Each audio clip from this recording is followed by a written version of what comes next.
जब भी आपको पेट में जलन हो, एसिडिटी हो और बार बार खट्टा पानी मुंह में को आए तो आप क्या करते हो? एंटासिड खा लेते हो, हद से हद पेंटोप्राजोल, रेबिप्राजोल, ओमेप्राजोल ऐसी कोई पीपीआई ले लेते हो। जब परेशानी बढ़ जाती है तो लास्ट में क्या करते हो? एक गैस्ट्रोएंटरोलॉजिस्ट के पास जाते हो और वो एंडोस्कोप भी करते हैं तो पता चलता है कि आपको हो गया है एच पैलोरी इन्फेक्शन। फिर आप खाते हो एच पैलोरी की किट, पर प्रॉब्लम सॉल्व फिर भी नहीं होती। आज चर्चा करते हैं कि होम्योपैथी से कैसे हम एच पैलोरी की प्रॉब्लम को सॉल्व करने में आपकी मदद कर सकते हैं। यह वीडियो बाकी वीडियोस की तरह नहीं है। पहले भी मैंने वीडियो बनाई थी जिसमें मैंने कुछ दवाइयों पे बात करी थी। आज चर्चा करते हैं कि क्यों होम्योपैथी का चुनाव ज्यादा बेटर है और मोस्ट इंपॉर्टेंटली होम्योपैथी किस तरह मदद करेगी, एच पैलोरी को खत्म करेगी या आपके सिम्टम्स में इंप्रूवमेंट देगी। समझदार हैं, वीडियो पूरा जरूर देखिएगा।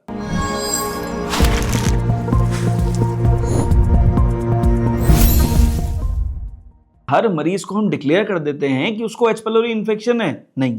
देखो कुछ खास लक्षण है। खास लक्षण क्या है कि अगर खाना खाने के 2-3 घंटे के बाद मरीज को दर्द होने लग जाए, ठीक है, और दर्द ऐसा हो बिल्कुल मरोड़ वाला, भयंकर वाला, उसके संग में मरीज की हिस्ट्री हो कि उसे एसिडिटी बहुत ज्यादा होती है और उसको जो है खाना मुंह को आता है, बार बार जो है रिफ्लक्स होता है, उसे उबकाई उल्टी बहुत ज्यादा आती है एसिडिटी की वजह से और बार बार उसकी उल्टी में एसिड निकलने लग जाता है। मोस्ट इंपॉर्टेंटली उसे जलन जो है बहुत ज्यादा महसूस होती है, बार बार महसूस होती है। वजन उसका कम हो रहा है क्योंकि अब एसिडिटी के चक्कर में वो खाना कम खा रहा है, ठीक है। अब हर किसी का वजन कम होना जरूरी नहीं है, लेकिन हाँ कुछ पेशेंट्स में ओवर द टाइम क्योंकि एसिडिटी ज्यादा होती है, वो खाना कम खाते हैं इसलिए वजन कम हो जाता है। देखो ओल्ड एज पेशेंट जो होते हैं ना, वो क्या होता है, ऑलरेडी खाना कम खा रहे होते हैं, तो उन पेशेंट्स के अंदर इम्यूनिटी कम होने की वजह से, खाना कम खाने की वजह से या फ्रीक्वेंट मील्स ना लेने की वजह से इस इन्फेक्शन के ज्यादा होने के चांसेस बढ़ जाते हैं। अब ऐसे में घबराहट होना, बेचैनी होना, ये बहुत लाजमी सी बात है। अब देखो मोस्ट इंपॉर्टेंट बात यह है कि अगर किसी को बाई चांस मुंह से खून आने लग जाए या लेटरिन में खून आने लग जाए या मल के अंदर खून आने लग जाए तो उस सिचुएशन में इमीडिएटली हॉस्पिटल में दिखाना जरूरी हो जाता है। पर 90% केसेस में क्या होता है, यही सिम्टम्स होते हैं जो आते हैं। अच्छा एक बात और समझिए, अक्सर देखा जाता है कि ये जो एच पैलोरी के जो पेशेंट्स होते हैं ना, उनके अंदर आयरन डेफिशिएंसी एनीमिया देखने को मिलता है। यानी खून की कमी रहती है, हीमोग्लोबिन अक्सर कम रहता है, विटामिन B12 की डेफिशिएंसी रहती है। विटामिन B12 शरीर के अंदर बहुत जल्दी लगता भी नहीं है, ठीक। और ऐसे पेशेंट के अंदर वीकनेस भी बनी रहती है और साथ ही साथ क्योंकि एसिडिटी बार बार परेशान करती है तो धीरे धीरे करके इनडाइजेशन यानी अपच की शिकायत भी हो जाती है, ठीक। तो मोटी बात क्या हुई, गैस हो, एसिडिटी हो, पेट फूले, खाना मुंह को आए, पेट में दर्द हो और ये चीज खाना खाने के बाद हो, और जब भी उल्टी हो तो उल्टी के संग में एसिड निकले और बार बार गले में एसिड आए, तो ऐसे केसेस में अक्सर एच पैलोरी इन्फेक्शन देखने को मिल जाता है। अब असली ट्रीटमेंट क्या है? असली ट्रीटमेंट भाई वही ट्रिपल थेरेपी है। ट्रिपल थेरेपी में क्या होता है कि भाई आप जो मॉडर्न डॉक्टर्स के पास जाते हैं, मॉडर्न मेडिसिन का ट्रीटमेंट लेते हैं, वहां पे 2 एंटीबायोटिक यूज होती है और 1 पीपीआई यूज होती है। अब इसका 14 दिन का 21 दिन का कोर्स होता है जो कि कराया जाता है, पर आपको पता है ये भी फेल हो जाता है। क्यों फेल हो जाता है? क्योंकि देखो पेशेंट ने बहुत बार अलग अलग एंटीबायोटिक्स ट्राई कर रखी हैं, हर छोटे मोटे जुकाम खांसी बुखार के लिए एंटीबायोटिक्स ले रखी हैं, तो अब क्या हो रहा है, एंटीबायोटिक रेजिस्टेंस डेवलप हो गई, तो ये जो एंटीबायोटिक है आपकी बॉडी में काम ही नहीं कर पाता है। और देखो कई बार डॉक्टर्स ये बात नहीं बताते, जब प्रॉब्लम बहुत ज्यादा बढ़ जाती है, प्रॉपर तरह से इंप्रूवमेंट नहीं आता, तब पता चलती है, ठीक। मोस्ट इंपॉर्टेंट बात क्या है कि क्योंकि यहां पर पीपीआई ट्रीटमेंट हो रखा है तो पीपीआई ऑलरेडी पेशेंट पहले से ओवर द काउंटर ले चुका है, यानी केमिस्ट की दुकान से जाके ला चुका है, पेंटोप्राजोल, ओमेप्राजोल, रेबिप्राजोल सब ले चुका है, ठीक है, वो बार बार ले रहा था।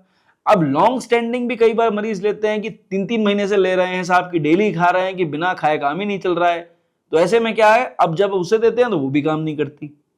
तो हो क्या रहा है कि दवा जो दी जा रही है वो दवा कुछ दिन तक काम कर रही है, क्लेम भी कर रही है कि एच पैलोरी खत्म हो गया, पर पूरी तरह से असर नहीं दिखा रही, तो एच पैलोरी बच जाता है और वही बचा हुआ एच पैलोरी आखिर में धीरे धीरे करके दोबारा प्रॉब्लम क्रिएट भी करता है।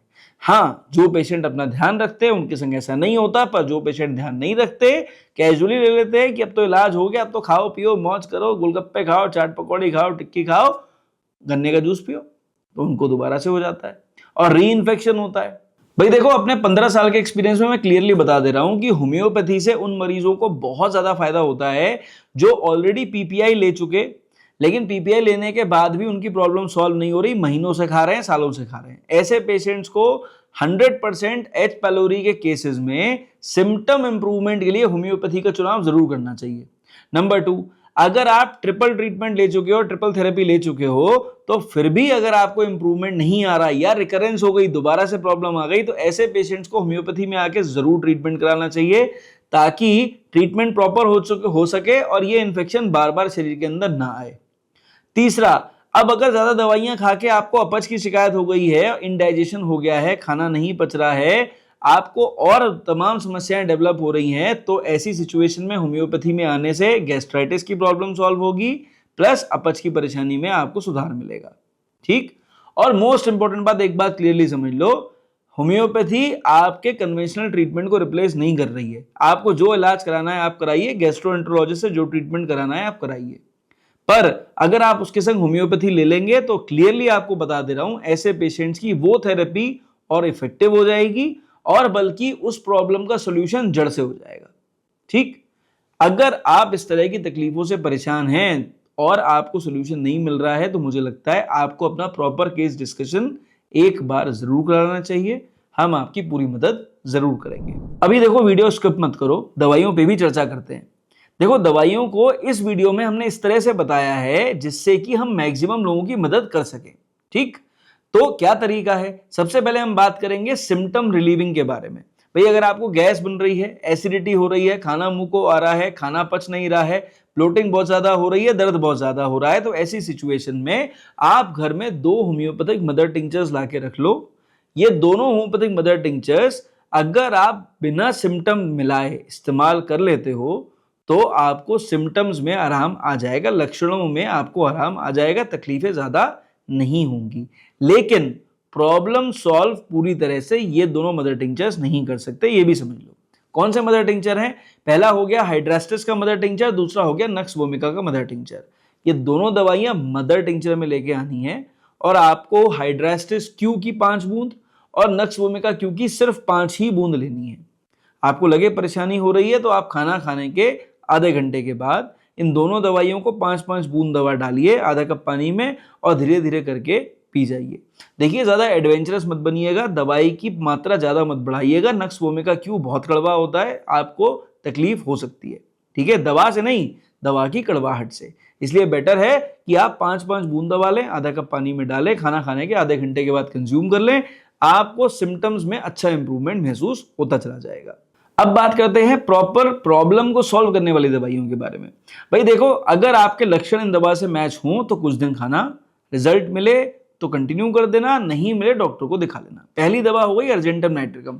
देखो, अर्जेंटम नाइट्रिकम आमतौर पर माना जाता है कि ये एंजाइटी की बहुत अच्छी दवा है, नो डाउट, पर लेकिन ये जो एच पैलोरी वाले पेशेंट्स है ना, उनकी और भी बेटर दवा है। क्यों? क्योंकि देखो, ये क्या कर रही है, जो बेल्चिंग हो रही है, खाना ऊपर को आ रहा है ना, और भयंकर डकारें आ रही हैं, भयंकर वाली गंदी वाली डकारें आ रही हैं, जोर जोर से आ रही हैं, आवाज के साथ आ रही हैं, एसिड भी आ रहा है उसके संग में, और जो पेट है वो फूला हुआ है और मरीज बेचैन हो जा रहा है, परेशान हो जा रहा है, जल्दी जल्दी बात कर रहा है, जल्दी जल्दी चल रहा है। ठीक, लेटने से आराम नहीं आ रहा है, मीठा खाने का बहुत मन कर रहा है, मीठा खाते ही प्रॉब्लम बढ़ जा रही है। ऐसे पेशेंट्स के लिए अर्जेंटम नाइट्रिकम शानदार दवा है। ये एच पैलोरी के उन पेशेंट्स पे बिल्कुल फिट बैठती है जो एच पैलोरी की सीवियर इन्फेक्शन से परेशान है और उनकी प्रॉब्लम्स बिल्कुल सॉल्व नहीं हो रही हैं दवाई खाने के बाद भी। तो अगर अर्जेंटम नाइट्रिकम 30 लेते हैं तो इंप्रूवमेंट उनको जरूर मिलेगा। अब देखो, जो दूसरी दवा है ना, वो आपके दर्द की प्रॉब्लम को सॉल्व कर देगी। जिसको एच पैलोरी का दर्द होता है उसको पता है कितना होता है, खाना खाने के 2-3 घंटे बाद होता है ना। तो सपोज करो, अगर आपको फिक्स टाइम पे दर्द हो, भयंकर दर्द हो, डॉक्टर ने एंडोस्कोपी करी, पता चल गया कि अंदर जो है गैस्ट्रिक अल्सर बन गया छोटा सा और जो दीवारें हैं वो जल गई हैं ज्यादा एसिडिटी की वजह से। ठीक, अब क्या हो रहा है, एसिड तो आ रहा है लेकिन एसिड के संग में जब आपको मल आ रहा है, स्टूल आ रहा है, तो उसके संग में बिल्कुल एकदम जिसे कहते हैं ना चिपका चिपका सा एसिड निकल रहा है। ठीक, एकदम भयंकर चिपका हुआ, लंबा लंबा सा। अगर ऐसा कुछ होता है, भयंकर दर्द होता है, दर्द बर्दाश्त के बाहर हो जाता है और आप खाना खाते हैं, कुछ आराम मिलता है, पर 2-3 घंटे के बाद दोबारा शुरू हो जाता है, तो यहाँ पर काली बैक्रोमिकम 30 एक शानदार दवा है, जरूर इस्तेमाल करनी चाहिए, रिजल्ट्स जरूर मिलेंगे। अब देखिए, जो अगली दवा है ना, वो बेसिकली 3 बायोकेमिक दवाइयों का कॉम्बिनेशन है। इसमें हम बात करेंगे 3 बायोकेमिक्स की। पहली हो गई यहाँ पे हमारी नाइट्रम फॉस 6x, दूसरी हो गई काली म्यूर 6x और तीसरी हो गई सिलीशिया 6x। नाइट्रम फॉस्फेक्सेक्स क्या करेगी, ये दवा बेसिकली आपकी जो एसिडिटी का रेगुलेशन है उसको इंप्रूव करेगी, यानी एसिड कम बनेगा, जो बनेगा वो इफेक्टिव बनेगा, आपको ज्यादा परेशान नहीं करेगा, हाइपर एसिडिटी जो हो रही है वो कंट्रोल में आने लग जाएगी। उसके लिए नाइट्रम फॉस्फेक्सेक्स शानदार दवा है। भाई ये जो काली इम्यून 6x है, ये हाइपर एसिडिटी की वजह से जो अग्नाशय यानी पेट में इन्फ्लेमेशन हो गया है उसको रिड्यूस करेगी, और जो सिलीसिया है, जो घाव बन गया है, अल्सर बन गया है, जल गया है, हीलिंग नहीं हो रही है, उस जो बेसिकली इंटेस्ट जो लाइनिंग होती है ना स्टमक की, उसकी हीलिंग जो नहीं हो पा रही है, उसमें सिलीसिया 6x शानदार रोल दिखाएगी। तो ये तीनों बायोकेमिक्स का आपको कॉम्बिनेशन यूज करना है, इससे प्रॉपर हीलिंग आपकी होने लग जाएगी। अब सवाल उठता है दवा कैसे खानी है और किस तरह खानी है। भाई जो मदर टिंचर कॉम्बिनेशन है मैंने बता दिया, खाना खाने के आधे घंटे के बाद लेना है, 5-5 बूंद दवा लेनी है, और इसको हर बार खाना खाने के आधे घंटे के बाद दिन में 3 बार लेना है। इससे सिम्टम्स में आराम आ जाएगा। ठीक, दर्द अगर बहुत ज्यादा हो तो काली बैक्रोमिकम 30 लेंगे, 2 बूंद दवा 2 चम्मच पानी में डालेंगे, दिन में आप इसे 3 से 5 बार ले सकते हैं बहुत ज्यादा दर्द होने पे। इस दवा को स्पेशली आप जब भी लें तो 15-15 मिनट के गैप पे 3 से 5 खुराक लें, और दर्द में आराम आ जाए दवा को बंद कर दें। ठीक, अब जो हमारी अर्जेंटम नाइट्रिकम है, भाई ये दवा उन्हीं पेशेंट्स को यूज करनी है जिनको हाइपर एसिडिटी हो और घबराहट बहुत ज्यादा होने लग जाए, और उसके बाद दर्द वाली जो तकलीफें हो रही हैं, जो एच पाइलोरी की परेशानी है, जलन वाली है, वो भी हो। उस सिचुएशन में आप इस दवा को दिन में 3 से 5 बार तक इस्तेमाल कर सकते हैं। ज्यादा घबराहट होने पर, बेचैनी होने पर आप इस दवा को 15-15 मिनट के गैप पे लीजिए, अदरवाइज दिन में 3 बार कुछ दिन तक लीजिए, आपको आराम आने लग जाएगा। ठीक, अब अगर ऑलरेडी हाइपर एसिडिटी हो चुकी है, इरोसिव गैस्ट्राइटिस हो चुका है, परेशान हो चुके हैं, एंडोस्कोपी में दिख रहा है, तीनों बायोकेमिक्स की आप शीशियां लाके घर में रख लीजिए, तीनों की 2-2 गोली आप एक साथ मिला के, यानी टोटल 6 टैबलेट्स जो हो गई आपकी, ये 6 की 6 टैबलेट आपको दिन में 3 बार खाना खाने के आधे से पौन घंटे के बाद आपको कंज्यूम रेगुलरली करनी है। इस दवा को अगर आप 3 महीने तक भी इस्तेमाल करने लग जाएंगे तो आपकी काफी हद तक प्रॉब्लम सॉल्व हो जाएगी। बायोकेमिक्स बिल्कुल सेफ होती हैं, लंबे समय तक आप इन दवाइयों को इस्तेमाल कर सकते हैं। भाई देखो दवाइयां और भी हैं, और बेटर दवाइयां बताई जा सकती हैं और दी भी जा सकती हैं, रिजल्ट्स बहुत अच्छे मिलते हैं, लेकिन पेशेंट के अकॉर्डिंग दी जाएं तो बेटर। तो भाई अगर आपको मेरी बातें सुन के कुछ समझ में आया हो, आपके चक्षु नेत्र खुल गए हो, चैनल पर पहली बार आए थे, रिक्वेस्ट करेंगे सब्सक्राइब कर जाएं, रेगुलर वीडियोस देखते हैं, थम्स अप देके जरूर जाएं। अगर परेशान है, सोल्यूशन नहीं मिल रहा, व्हाट्सएप पे मेरे स्टाफ से कनेक्ट करें, हम अपॉइंटमेंट मिलेगा, हम आपसे बात खुद पर्सनली जरूर करेंगे, मैं और मेरी टीम आपकी पूरी मदद करेंगे। इस वीडियो में सिर्फ इतना, मेरी तरफ से नमस्कार, थैंक यू एंड जय हिंद।